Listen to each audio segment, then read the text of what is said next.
Hey guys, welcome to the Spin. My name's Katie, I'm Jonathan Melanson. I'm Shafalika Bhatnagar. and today we'll be discussing the situation in Kenosha.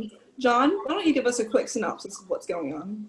Absolutely, Katie. So August 23rd, Kenosha Police Department received a distress call at 5:11 p.m. from the girlfriend of Jacob Blake. According to police report, they were receiving a distress call because Blake was attempting to steal her car keys. Um, Police were aware that Jacob Blake did have outstanding warrants from the month of July in regards to sexual assault, and of course, that coming from the alleged girlfriend of the victim in this case. Officers were dispatched and because they believed that Blake was attempting to steal the car. So, of course, Jacob Blake was there, according to witnesses, to intervene between a fight between between several other women along that same road. So Police Chief Daniel Daniel Miskinnis, my apologies for mispronouncing his name, say that police were aware of his warrants and were aware to try to take him in, and of course, for questioning in regards to answer for those warrants. The situation was mishandled. Jacob Blake was refusing to cooperate. It looks according to reports, he was refusing to cooperate. Jacob Blake then turned around. Went to the front of his car, tried to reach in to go inside, and police shot him in the back 7 times point blank. According to his father, on August 25th, Jacob Blake was handcuffed to the bed of his hospital, and he has been deemed paralyzed, but doctors are unsure that it is permanent at this moment. And what did this spark in Kenosha? Outrage, and honestly, it's another day. It is another day, and it's kind of like you've seen his narrative before. It's just, thank goodness this time this man is alive to tell the tale. It's unfortunate that this happened in front of his children, who were also present at the scene in the car while the shots were fired. Yeah, so a lot of people are unhappy with how Trump is handling this whole situation with all the outrage that's going on in Kenosha. He even went as far as to deny that thematic is even an issue there whenever he went and visited Kenosha. What are your thoughts on that, Shivalka? Well, I think that President Trump's response to the events of Jacob Blake's shooting by visiting Kenosha, Wisconsin, I'm conflicted about his response, to be honest.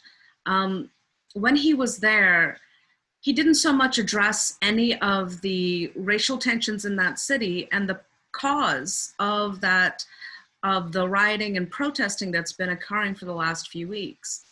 In fact, Trump didn't meet with Mr. Blake's family. He claimed that he tried to meet with them, but they weren't interested. They have made statements that said, we don't care that he didn't want to talk to us. We don't want to be a political prop for him either. However, Joe Biden, for example, has visited Kenosha as well and did gain permission to meet with the Blake family in private, and brought a message that was different from President Trump's message. Primarily, Trump spoke about the businesses that were damaged, the properties. He did take a tour of several businesses, and he talked about law and order in the streets and how that is his priority, and how he supports the police and the people standing up defending property, as opposed to addressing the reason protesters are in the streets in the first place. And John, what are your thoughts on how Trump is handling the situation? Poorly. To be honest with you, to acknowledge the fact that there's something that doesn't exist within the past, since America's origins, is poorly. It is poorly unjust. If anything, honestly, he's made the situation worse, because it's only more fuel for people that felt the need to, to be as aggressive as they are, to be as justified in the things that they're doing, which is why we see the things that is happening going on, the things that are going on right now. Then in regards to how more lives have been lost because they feel like, of course, this political figure is backing this up, and it makes it feel like they're justified in taking the life of someone else. Or, to be honest, from my perspective, and just speaking for me, just from my perspective, I understand why he doesn't feel that there is no systemic racism, because he doesn't experience that. He doesn't go through that. You can't, it's hard to empathize something you don't know, you don't experience. So, whereas I understand if he wasn't the president, then that's okay. Maybe that could fly by. But the fact that he is the president with me, he represents all Americans as a whole. Young, old, rich, poor, everyone. And it's a bit irresponsible to not acknowledge the pain that people that have you in office experience. I agree with that, John. And I think his visit was mostly about the political strength of Wisconsin in the upcoming election. I think Wisconsin is a battleground state, and he might have visited Kenosha in order to continue to gain support in that area. In the previous 2016 election, I believe Trump won that area by about 250 votes. So it was very close. And honestly, I do think also Biden showed up to Wisconsin because it is also in his best interest to gain support in that area politically. However, when Trump showed up, there were Trump supporters and protesters in the streets clashing with one another, which added even more fuel to the fire and outrage. In a city that is grieving and a city that's scared and now angry, it was just adding more gasoline to the fire. And he didn't bring that message of unity, like you said. Ironically, somebody who is not president, Vice President Biden, actually did bring a message of unity by meeting at the local church and meeting with the family in private and speaking against the violence in the streets for both police and protesters. So at least somebody addressed it. The mayor himself spoke out against Trump coming to the area, and it's a powder keg right now. And I think that it could have been handled more responsibly. I think not supporting the purpose of the protest, supporting Black Lives Matter, not mentioning that, but instead talking about these instigators and rioters wanting to defund the police. Trump didn't speak in terms of unity. He spoke on his platform for his base, and he ignored the rest of the problem and the rest of the whole community. So, John, what do you think that Trump could do to remedy the situation? Acknowledge the pain, acknowledge the hurt, acknowledge the fact that maybe there are not good people on both sides. Acknowledge the fact that, hey, we've gotten this thing all wrong, and I want to be part of the solution. I don't want violence. I understand that he's a money guy. So he's going to look at things from a money perspective. But sometimes money can be replaced. Money can buy things. Lives cannot buy things. The fact is, if he has more of a humanistic, empathizing perspective on life, then that will help. Then that can see some things. But his political agenda and his followers that, depend on his support and vice versa will not allow that. The fact that, of course, like Shafalika said, defunding the police, properties and things get messed up, this is the priority. The properties are messed up, but, get these people off the street, run them over, It's like, what really matters? Do lives really matter, or does property and values and things like that, is that more valuable? Like real estate, things like that, is that really something? Things that can be rebuilt matters more than things that can't come back. So the fact is, if you're not going to be if you're not going to be responsible for all Americans, then how can you remedy that? I agree. I agree with you, John. Prior to Trump coming to Kenosha, he did try to talk a little bit about the officer who shot Mr. Blake. And Trump said that, yes, we have some bad apples and they will be dealt with in the system, but sometimes officers choke. And he referred to a golfing metaphor.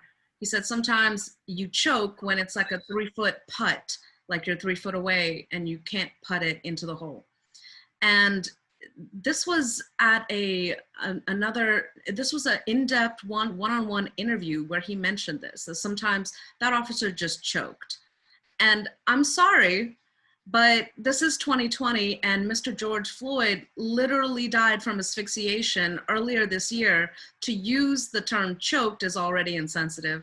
And then to say that it's dismissive in a way that it was just like missing a bad golf putt. Like, are you serious? Like, he was shot 7 times in the back, point blank range in front of his children, like you said. That's not a choke. That is panic. That is improper training. That is an officer forgetting he is not judge, jury, and executioner. He is an officer of the law and he has to uphold it, not perpetrate criminal activity. So, Shivalka, circling back to what you said earlier about Trump going to Kenosha, to keep the Wisconsin vote, like you said, right? How do you think this Kenosha situation will affect how people vote? Do you think it'll be a deciding factor for some people? Well, I think that both Trump and Biden could benefit politically from going to any battleground state, especially when there's turmoil in the streets. I think it's very telling how each one of them handled it. Trump met with officers and law enforcement and property owners, and Biden went to the local church and spoke to family and community members. So I don't think if you are a Trump supporter, I don't think you're going to change your vote. And if you are a, diehard Democrat, I don't think you're ever going to consider voting for Trump either. There were very few moments in the streets when protesters were met with Trump supporters, and some of them on one-to-one conversations were able to have a level of respect for one another because they're all Kenosha residents and they care more about their city than I think anybody else from the outside does. And there were moments that I saw throughout different news coverages where protesters and Trump supporters shook hands and some of them even hugged. They were able to come together on the fact that they care about their city. When they go to vote in November, I think they'll be looking at who can help them rebuild. And it's up to them to decide. I don't think it's going to change anybody's vote. I agree with Shafalika. I don't think that nobody honestly going to change their vote, to be honest with you. It's all about basically what you find that matters the most. Is, we figure out what this president, we feel like we know both of them. We know Biden from 8 years as vice president. We know Trump is from 4 years as president. So at this point, it's kind of like we've already gained a sense of what each one can do if given the power, if given the responsibility. So it's kind of like, which America do we want to go back to? The last 4 years or 8 years prior to that? According to Florida, Biden is leading Florida in the polls by just 3 points. Now, he was hired maybe, I want to say last month, by 6 points. So within the last 2 weeks since September started, he's only cut that lead in half. So it's definitely getting closer and closer to. Florida is definitely going to be one of those. Well, Florida's always that state in every election that kind of just basically can turn the tides if need be. They will watch our state like they always do because buddy. It comes down to Florida. We have a lot of electoral votes. We have a lot of different counties and a lot of diversity of voters here. So we will have to see. But Wisconsin is another one of those battleground states where everybody watches on election night.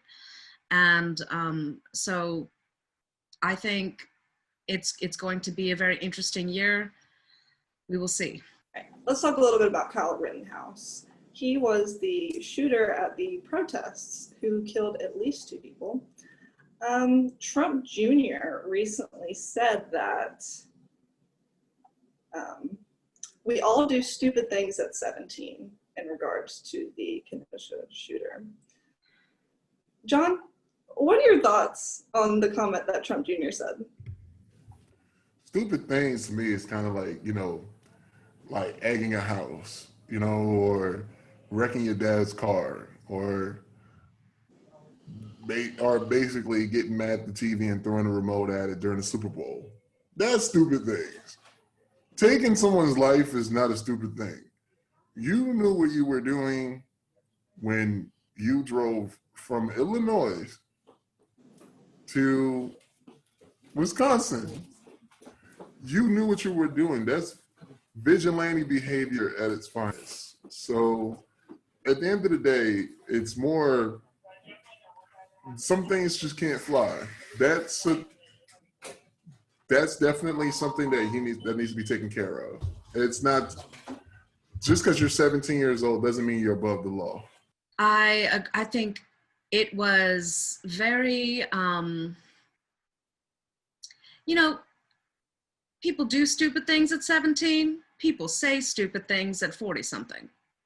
And I think that Don is trying to insert himself into this public issue right now.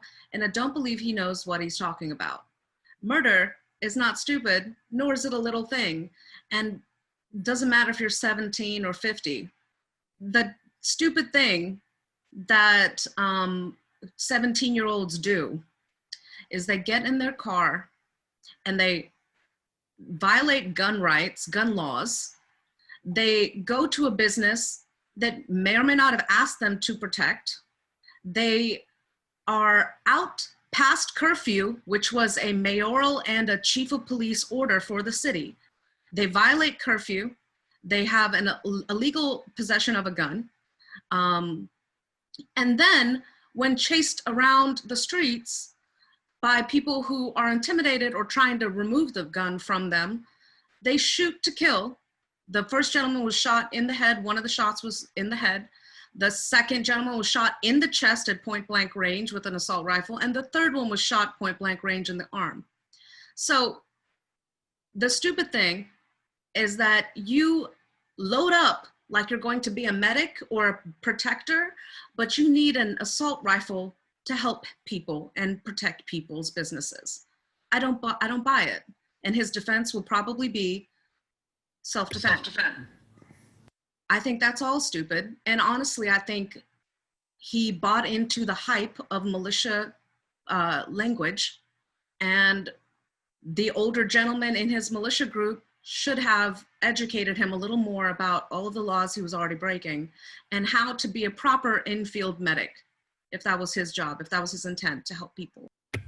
Plus, the ironic thing is the fact that you telling something like this is just a stupid thing. 2 lives are lost. That's insensitive to the families of the victims. You know what I'm saying? That's something that can't be, stupid things can be taken away, it can be fixed. This can never be fixed. Kyle was also filmed earlier that night by another journalist who interviewed him, where he said, "I'm here to help." And when asked, "Are you using non-lethal force?" he said, "We are using lethal force." So I'm sorry, but you can't offer me a Band-Aid and point a gun in my face at the same time and think that you're helping people.